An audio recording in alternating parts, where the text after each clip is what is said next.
So your second question this week has to do with parents' rights and what you need to know about it. And this will also be helpful to you to your project this week about explaining the special ed process and being a resource for them. Because remember, it's the relationship they have with you. It's your relationship that's going to really come into play here. So you want to be prepared for that. So let me just take you to the textbook on this here. Talking about the parents' rights.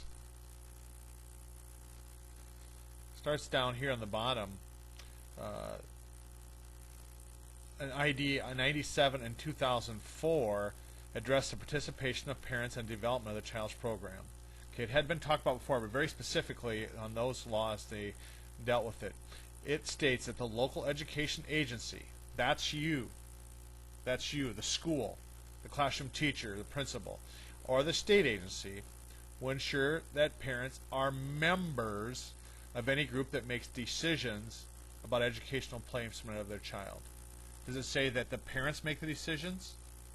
Does it say the school makes the decision?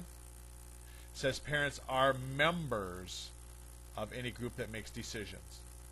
Okay? Remember that. They're members. Okay, let's talk more specifically. The parents will examine all records and participate in meetings regarding the evaluations placements. Parents will examine all records. That's even notes you have on your desk, a working file, anything that pertains to their child in this process, they have rights to inspect it. Be careful what you're writing down. Specifics of this are something that will come into play again with you to be able to explain this.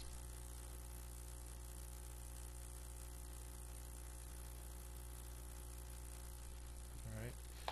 The public agency which is you, must notify parents when the agency proposes or refuses to initiate or change the identification, evaluation, or placement. So you don't change anything with evaluation, identification, or placement without notifying the parents. It's called prior notice. It has to do with procedural safeguards, safeguarding those parents' rights and making decisions about their child in the special ed program. Okay. So that's the first thing. Parents have the right to inspect or review all records relating to their child that a public agency collects, maintains, or using regarding these things. Again, it's procedural safeguards. Parental consent is required before a child may be evaluated for the first time. You don't do any special ed evaluation without their consent. And a little bit later I'll talk about why that's so necessary. Parents have the right to obtain an independent evaluation. Did you know that?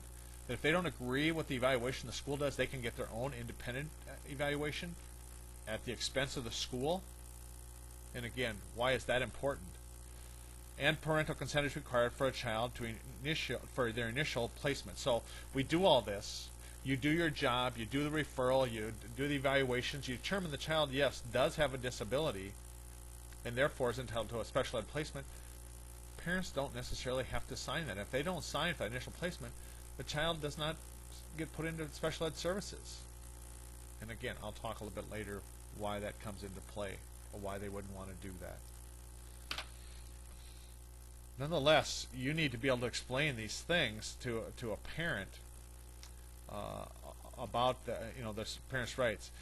This one here, they have the right to challenge or appeal any decision. Did you know that in this process that they have the right to challenge or appeal anything? How would they do that? Okay.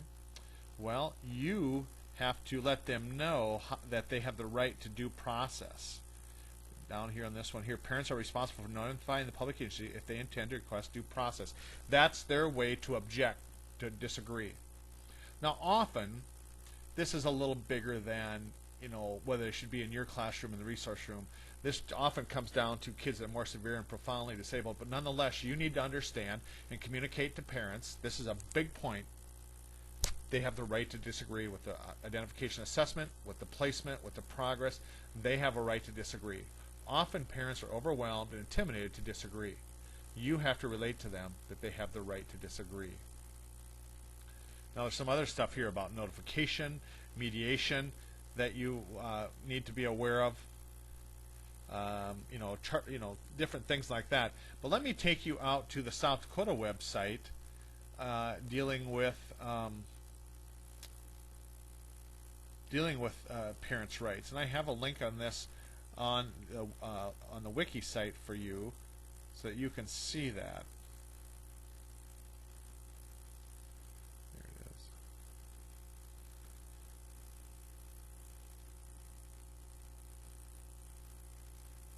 Okay, it's 44 pages long.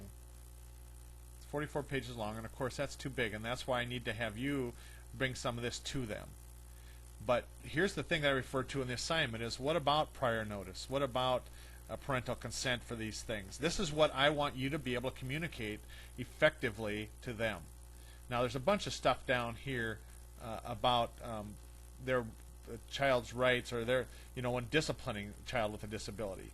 And please, don't get carried away with this, but just so you look through this and know how that applies. If there's somebody in your class that gets in some serious issues, so that you understand what those circumstances are about notification. But I don't know if you need to put this all on your website. But nonetheless, here's why I want you to do this assignment, because when you look at this, this is very cumbersome for a parent to understand. And one of the things that we ask parents is, do you understand your rights?